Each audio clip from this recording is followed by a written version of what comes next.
아멘. 우리 전우자우 인사하겠습니다. 임마누엘.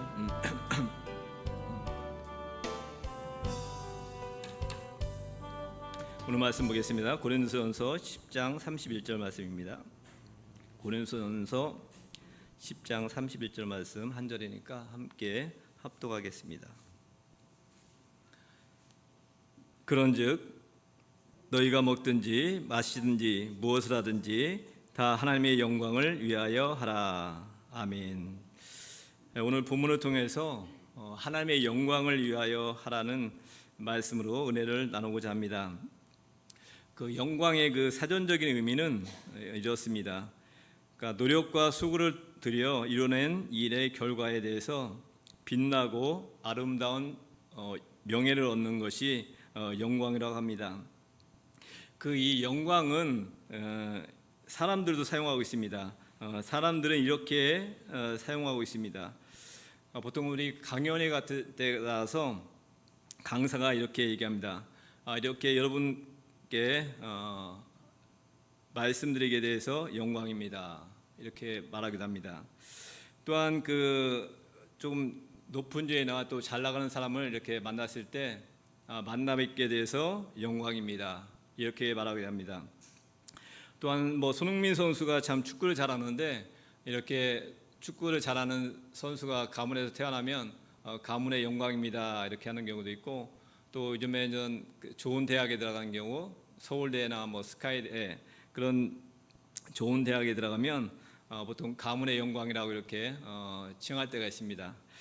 이렇듯 사람들이 사용하는 영광의 의미는 남이 하기 어려운 것을 해내서 얻은 공적, 좋은 결과, 성과 같은 것을 보통 영광이라고 하고 있습니다. 또 자연에 대해서도 이렇게 영광이라는 말을 사용하고 있습니다. 고린도전서 15장 41절에 보니까 해의 영광이 다르고 달의 영광이 다르며 별의 영광도 다른데 별과 별의 영광이 다르도다. 또한 시편 19편 1절에도 이렇게 말씀하고 있습니다. 하늘이 하나님의 영광을 선포하고 궁창이 그의 손으로 하신 일을 나타내는도다. 그렇습니다. 자연에 대해서도 이렇게 영광이라는 표현을 쓰고 있습니다. 산을 바라보며 또 바다를 바라보며 또 하늘을 바라보며 자연 뒤에 계신 하나님의 영광을 볼 수 있기 때문에 자연을 통해서도 우리가 영광을 볼 수 있습니다. 오늘 본문에서 말씀하는 하나님께 영광을 올려라. 하나님의 영광이 무엇인지 함께 말씀을 나눠보겠습니다.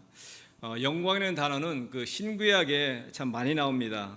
총 한 488번, 8번 정도 이렇게 나오는데 구약에서 그 히브리어로 그 영광을 카보드라고 하는데 이 의미는 뭐냐면 무게감이라는 그런 의미라고 있습니다. 무게감. 그것도 본질적인 가치가 주는 무게감.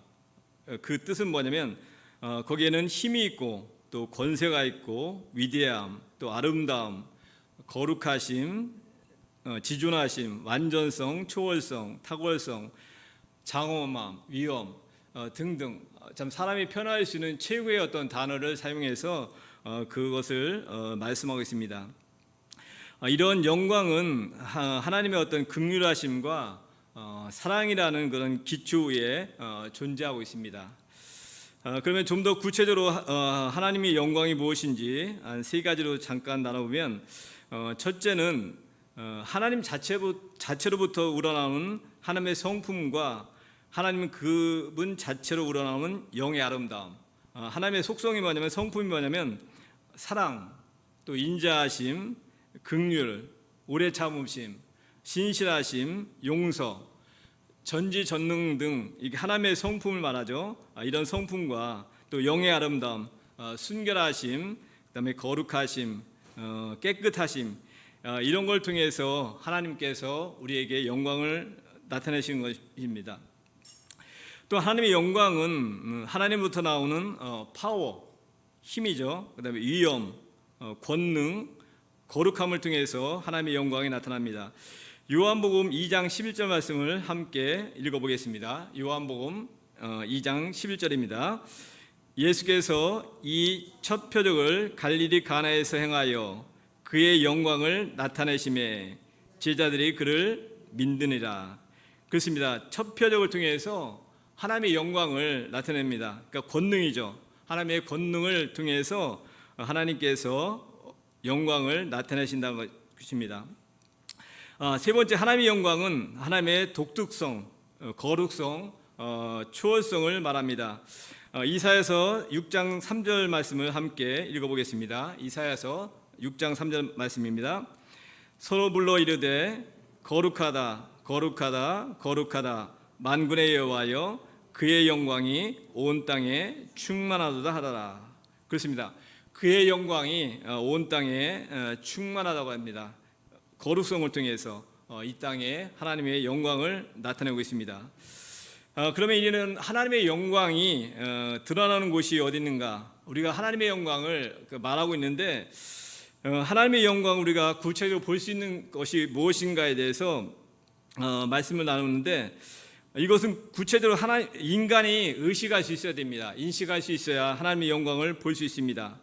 그렇기 때문에 하나님께서는 하나님의 백성과 하나님 사이에 반드시 지적으로 또 감정적으로 또 의지적으로 영적인 어떤 교감이 나타나야 이 영광을 볼 수 있습니다. 그리고 우리가 구체적으로 이렇게 하나님의 영광을 보고 지각할 수 있는 것이 어떤 것인지 말씀을 나눠보겠습니다. 첫째는 하나님의 창조와 그 피조물을 통해서 하나님의 영광을 우리가 볼 수 있습니다. 방금 이사야서 6장 3절 말씀을 읽었듯이 거룩하다 거룩하다 거룩하다 만군의 여호와여 그의 영광이 온 땅에 충만하도다. 그렇습니다. 그의 영광, 하나님의 영광이 온 땅, 그러니까 피조세계, 창조세계에 충만하다는 것이죠. 그렇습니다. 우리가 만물을 통해서 우리가 하나님의 어떤 영광을 볼 수 있습니다. 우리가 여행을 가는 것이 물론 여러 가지 목적이 있지만은 좋은 사람과 좋은 시간을 또 의미 있는 시간을 보내기 위해서 가는 경우도 있지만은 또 아름다운 자연을 보고 싶은 그런 마음 때문에 가는 경우도 있을 것입니다. 특별히 외국 같은 데는 참 우리나라에서 보지 못하는 그런 경치를 볼 수 있기 때문에 가끔 여행을 가고자 하는 그런 마음이 있을 것입니다. 그래서 외국에 가면 큰 폭포라든가 높은 산, 좀 화려한 어떤 그런 모습을 보면서 하나님이 참 계시구나, 그러면서 하나님께서 이 창조물을 통해서 우리에게 영광을 나타내시구나, 이렇게 알 수 있습니다. 저는 또한 피조물을 통해서도 이렇게 하나님의 영광을 드러냈는데, 요즘에 반려견이 참 많지 않습니까? 보통 요즘에 세 가정당 한 집이 반려견을 키운다는 모르겠습니다. 고양이도 키우고 참 이렇게 반려견을 키우는데, 그러면 이 강아지 종류가 몇 종류가 될 것 같습니까? 그 세계 애견 연맹에서 이렇게 조사했을 때 그 반려견 개의 종류가 344가지랍니다.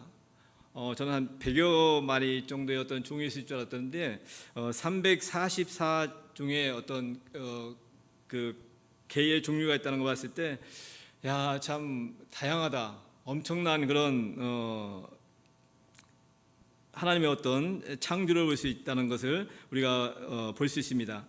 또한 피조물 중에서 가장 훌륭한 위대한 피조물은 누굽니까? 바로 인간이지 않습니까? 하나님께서 인간을 만드신 후에 심히 좋았다라고 이렇게 말씀했듯이 하나님께서 인간을 참 신묘막측하게 창조한 것 같습니다. 하나님만이 창조할 수 있고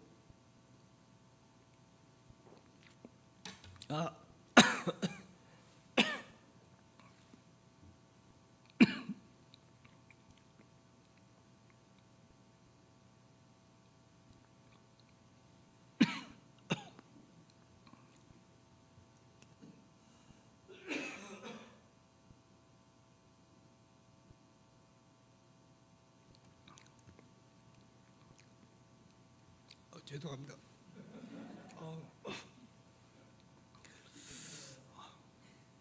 갑자기 이렇게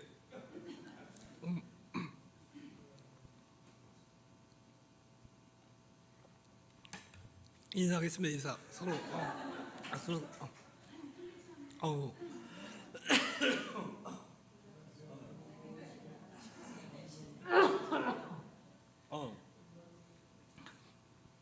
가끔 이렇게 마른 기침이 나올 때 참은 대책이 없는 것 같아요, 그러니까.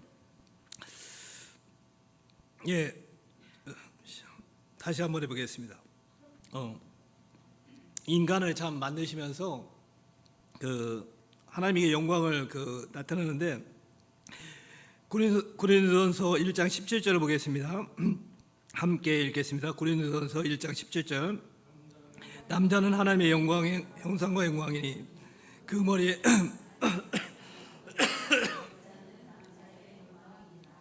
그렇습니다.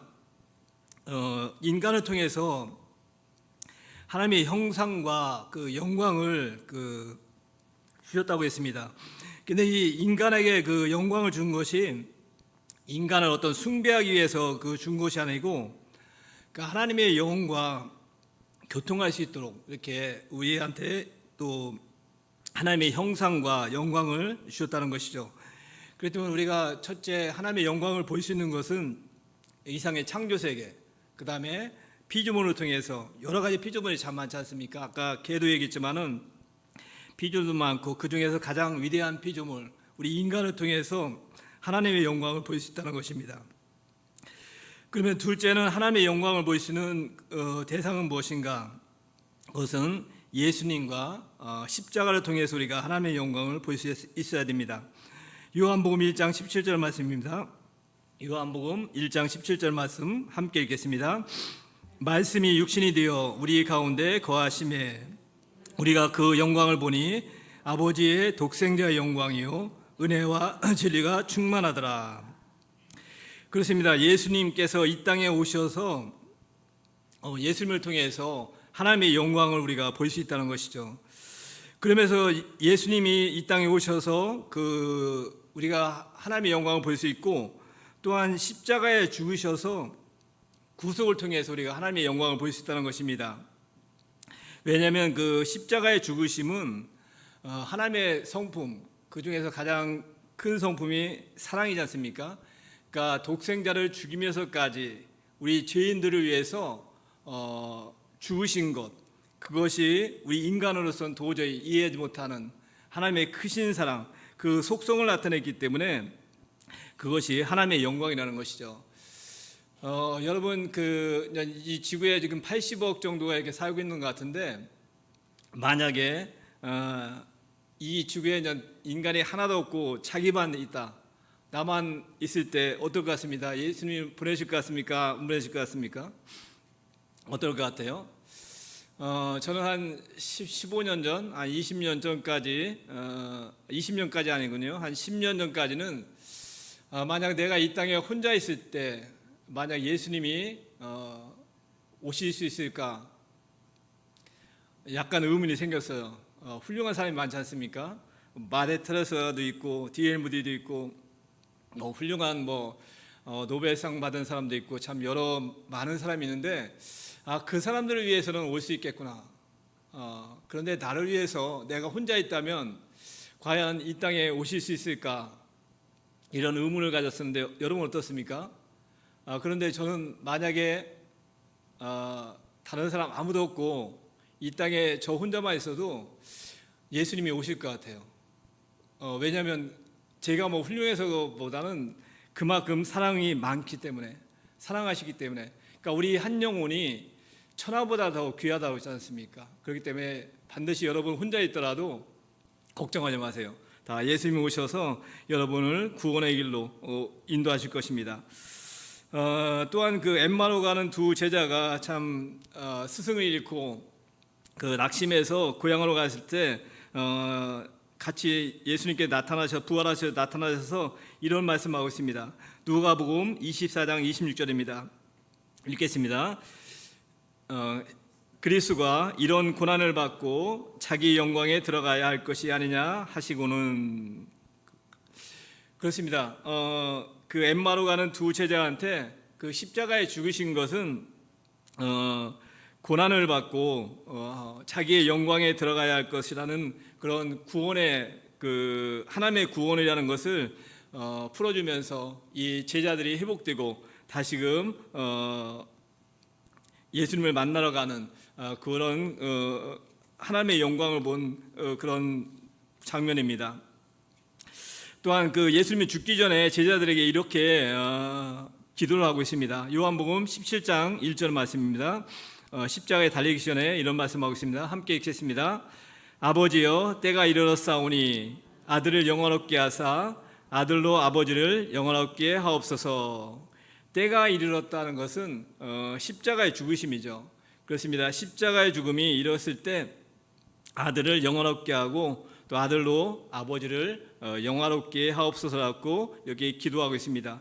그렇습니다. 하나님의 영광이 나타나는 것은 예수님을 통해서 그 다음에 십자가를 통해서 하나님의 영광을 볼 수 있습니다. 세 번째로 하나님의 영광이 드러나는 것은 이것은 예수님의 재림 때입니다. 말씀을 계속해서 보겠습니다. 누가복음 21장 27절 말씀입니다.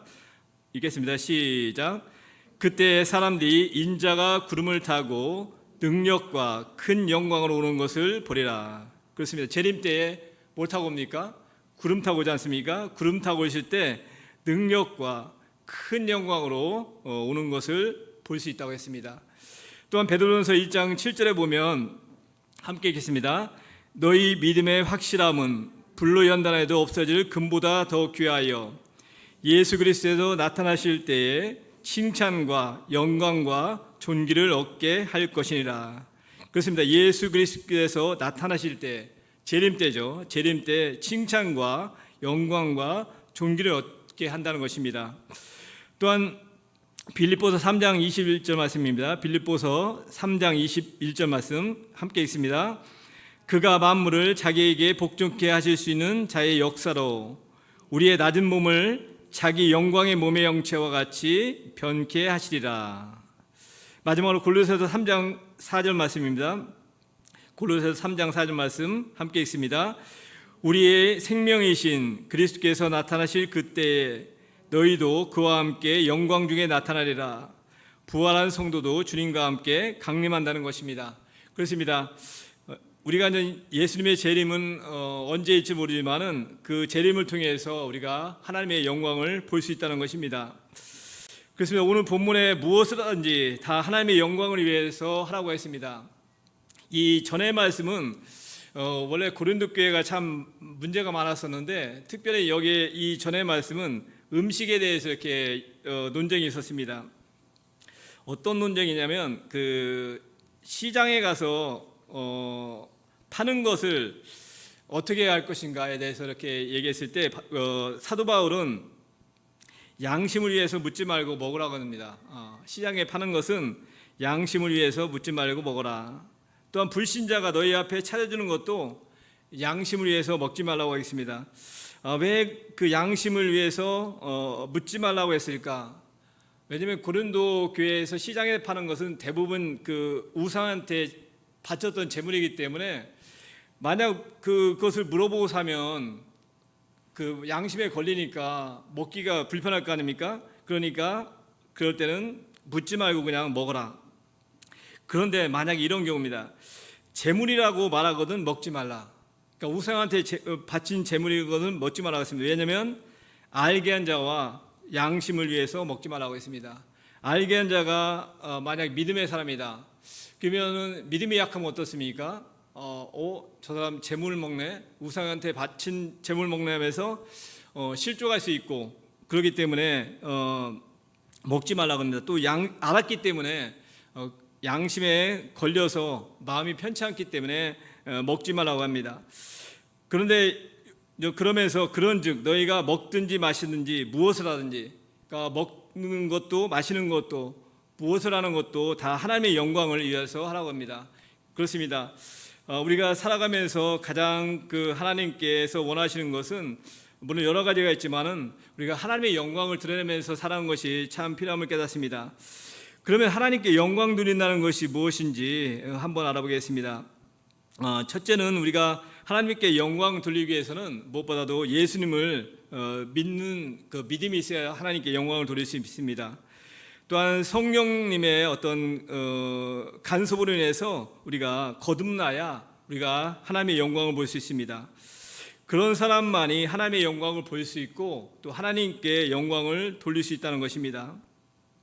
또한 우리가 성경 말씀을 읽고 기도하며 또 찬양과 예배드리는 중에, 또한 평소에 하나님께 대해서 묵상하는 중에 그 영광을 볼 수 있고, 또 우리가 그 자신의 삶과 인생에 역사하시는 하나님의 거룩한 성품, 그 다음에 위대한 능력, 또한 신비한 섭리, 또 완전하신 인도, 또 장래에 보여주실 비전들을 깨달을 수 있다는 것입니다. 그것이 예배를 통해서, 또 말씀을 통해서, 그 다음에 찬양과 또 기도를 통해서, 또 때로는 큐티를 통해서, 때로는 묵상을 통해서 하나님의 어떤 위대한 성품, 또 여러 가지 섭리, 인도하심을 깨달았을 때 우리가 하나님의 영광을 볼 수 있다는 것입니다. 그러면서 나에게 어떠한 힘, 또한 권세, 또 위대함, 아름다움이 나타나든지 그것은 모두 하나님부터 말미암아진, 또 비롯된 하나님의 힘, 그 다음에 하나님의 권세, 하나님의 위대함, 하나님의 아름다움인 것이라는 것입니다. 그러므로 이에 대한 반응으로 모든 공로와 찬양은 하나님께 드려져야 된다는 것입니다. 때로는 하나님의 영광을 가로채서 내가 영광 받으려는 그런 마음이 우리 마음에 있을 수 있는데, 그런 마음을 내려놓고 모든 것이 하나님께 주신 은혜다, 또 능력이다, 또 그 다음에 하나님의 함께 하심이다, 그것을 인정하고 또 그것을 하나님께 영광 돌리는 것이 우리의 사람의 본분이 아닐까 생각합니다. 그러면 우리가 구체적으로 하나님께 영광 드리는 방법이 무엇인지 한번 마지막으로 알아보고 말씀을 마치겠습니다. 성경 구절이 참 많은데 그래도 한번 다 읽어가면서 우리가 살아가면서 또 믿음 생활하면서 하나님께 어떻게 하는 것이 영광 드리는 삶인지, 지금까지 그렇게 해왔다면 계속해서 그렇게 나가시고, 또 새로운 깨달음이 있다면 그것을 실천할 수 있는 그런 사람이, 믿음의 사람이 됐으면 좋겠습니다. 첫째는 하나님을 온전히 믿는 것이 하나님께 영광 돌리는 것입니다. 요한복음 11장 40절 말씀입니다. 함께 읽겠습니다. 예수께서 이르시되 내 말이 네가 믿으면 하나님의 영광을 보리라 하지 아니하느냐 하시니. 아멘. 그렇습니다. 내가 믿으면 하나님의 영광을 본다. 그렇습니다. 믿는 것이 하나님께 영광을 돌리는 것입니다. 두 번째는 감사로 예배를 드리는 것입니다. 시편 50편 23절 말씀입니다. 함께 읽겠습니다. 감사로 제사를 드리는 자가 나를 영화롭게 하나니 그의 행위를 옳게 하는 자에게 내가 하나님의 구원을 보이리라. 그렇습니다. 우리가 예배를 드릴 때 감사로 드리는 것이 필요합니다. 왜냐하면 하나님께 영광이 되기 때문에 그렇습니다. 세 번째, 예수님을 내 삶의 주인으로 모시고 사는 것입니다. 빌립보서 2장 11절 말씀입니다. 함께 읽겠습니다. 시작. 모든 입으로 예수 그리스도를 주라 시인하여 하나님 아버지께 영광을 돌리게 하셨느니라. 그렇습니다. 예수 그리스도를 주라고 시인하는 것, 삶의 주인으로 모시고 사는 것, 그것이 하나님께 영광이 되는 것입니다. 네 번째는 어려운 사람들을 위해서 구제하는 것입니다. 고린도후서 9장 13절 말씀입니다. 함께 읽겠습니다. 이 직무로 증거를 삼아 너희가 그리스도의 복음을 진실히 믿고 복종하는 것과 그들과 모든 사람을 섬기는 너희의 후한 연보로 말미암아 하나님께 영광을 돌리고. 여기서 후한 연보가 헌금이죠. 특별히 구제헌금을 통해서 하나님께 영광이 된다는 것입니다. 다섯 번째는 하나님의 말씀에 아멘으로 응답하는 것이 하나님께 영광이 되는 것입니다. 고린도후서 1장 20절 말씀입니다. 읽겠습니다. 하나님의 약속에 고린도후서 1장 20절 말씀 제가 읽겠습니다. 하나님의 약속은 얼마든지 그리스도 안에서 예가 되니 그런즉 그로 말미암아 우리가 아멘하여 하나님께 영광을 돌리게 되느니라. 그렇습니다. 우리가 하나님 말씀에 아멘하는 것도 하나님께 영광을 돌리는 것입니다. 또한 교회와 사이에서 봉사하는 사람도 하나님께 영광 되는 것입니다. 베드로전서 4장 11절 말씀입니다. 만일 누가 말하려면 하나님의 말씀을 하는 것 같이 하고 누가 봉사하면 하나님이 공급하시는 힘으로 하는 것 같이 하라. 이는 범사에 예수 그리스도로 말미암아 하나님이 영광을 받으시게 하려 함이니. 아멘. 그 다음에 7번째, 자신의 몸을 성결하는 것도 하나님께 영광 되는 것입니다. 고린도전서 6장 19절 20절 말씀 보면 너희 몸은 너희가 하나님께로부터 받은 바 너희 가운데 계신 성령의 전인 줄을 알지 못하느냐. 너희는 너희 자신의 것이 아니라 값으로 산 것이 되었으니 그런즉 너희 몸으로 하나님께 영광을 돌리라. 그렇습니다. 우리 몸을 정결하게 성결하는 것도 하나님께 영광 되는 것입니다. 8번째입니다. 착하고 선한 삶을 사는 것입니다. 마태복음 5장 16절입니다. 함께 읽습니다. 이같이 너희 빛이 사람 앞에 비치게 하여 그들로 너희 착한 행실을 보고 하늘에 계신 너희 아버지께 영광을 돌리게 하라. 저는 이 8번째가 참 우리가 전도할 때 참 필요한 것 같아요. 가정에서도 마찬가지, 또 직장에서 마찬가지, 또 내가 만나는 사람들한테 우리의 착한 행실을 보면서 하나님을 전하는 것이, 물론 말로 전하는 것도 중요하지만은 말보다 더 큰 것이 우리의 행함이 아닌가 생각합니다. 그렇기 때문에 우리가 착한 행실, 그것을 통해서 하나님께 영광이 되고 또 많은 사람들을 구원할 수 있는 그런 복음의 통로가 됐으면 좋겠습니다. 9번째입니다. 고난도 기꺼이 수용하는 삶이 하나님께 영광이 됩니다. 베드로전서 4장 16절 말씀입니다. 함께 읽겠습니다. 만일 그리스도인으로 고난을 받으면 부끄러워하지 말고 도리어 그 이름으로 하나님께 영광을 돌리라. 마지막입니다. 열매 맺는 삶이 하나님께 영광이 됩니다. 빌립보서 1장 11절 말씀입니다. 함께 읽습니다. 예수 그리스도로 말미암아 의의 열매가 가득하며 하나님의 영광과 찬송이 되기를 원하노라. 아멘. 그렇습니다.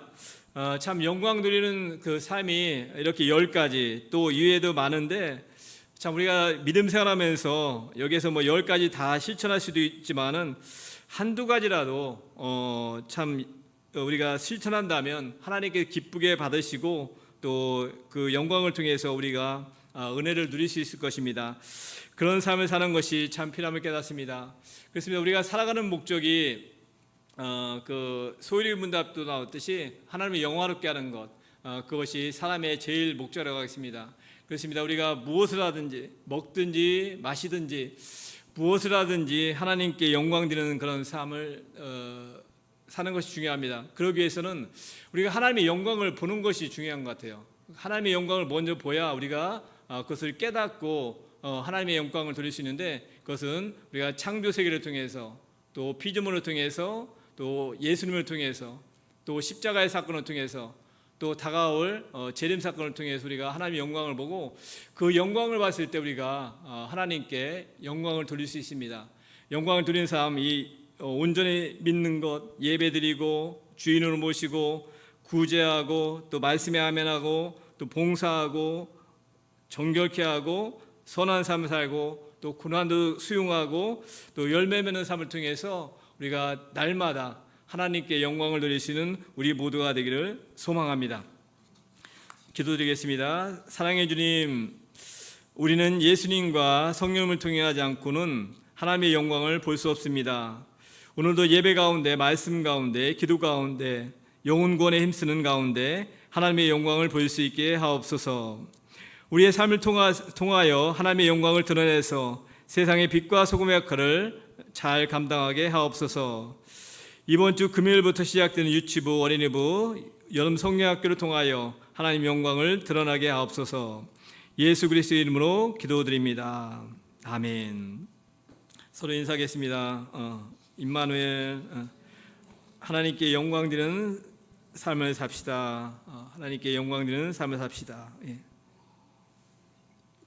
네, 우리 찬송가 191장 부르신 다음에 기도하는 시간 갖겠습니다. 먼저 이번 내일 모레죠. 내일 모레 맞습니다. 금요일부터 유치부, 어린이부, 여름 성경학교가 금, 토일 시작됩니다. 교회에서 진행되는데 금요일에는 교회에서 자고 또 토요일 날에는 뭐 수영장도 가고 또 여러 행사가 있는데 준비하는 우리 전수사님과 또 우리 선생님들에게 힘주고 능력 주시고 지혜 달라고 하시고 특별히 요즘에 전도는 전 여러 가지 통로를 통해서 전도가 되는데 요즘은 좀 많이 바뀌어서 옛날에는 그 부모님들이 아이들을 억지로 끌고 갔잖아요.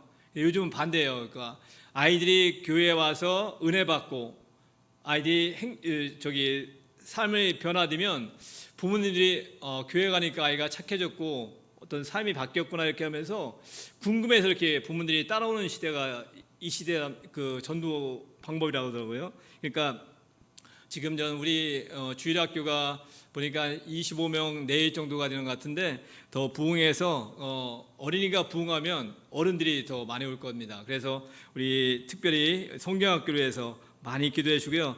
이어서 그 다음 주에 학생부 수련회가 있습니다. 8월 1일부터 3일까지 목금토 선교가 있고 그 다음에 8월 말에 네팔 단기 선교가 30일부터 9월 7일까지 있고 또 아픈 한우를 위해서 우리 기도하는데 특별히 송재훈 집사님 위해서 또 월요일날 수술하고 회복 중에 있는 우리 한혜연 전사님 위해서 또 기억나는 우리 아픈 한우를 위해서 기도해 주시고 또 우리 특별히 이제 마지막으로 우리 교회 부흥을 위해서 우리 191장 부르신 다음에 함께 통성으로 기도드리겠습니다.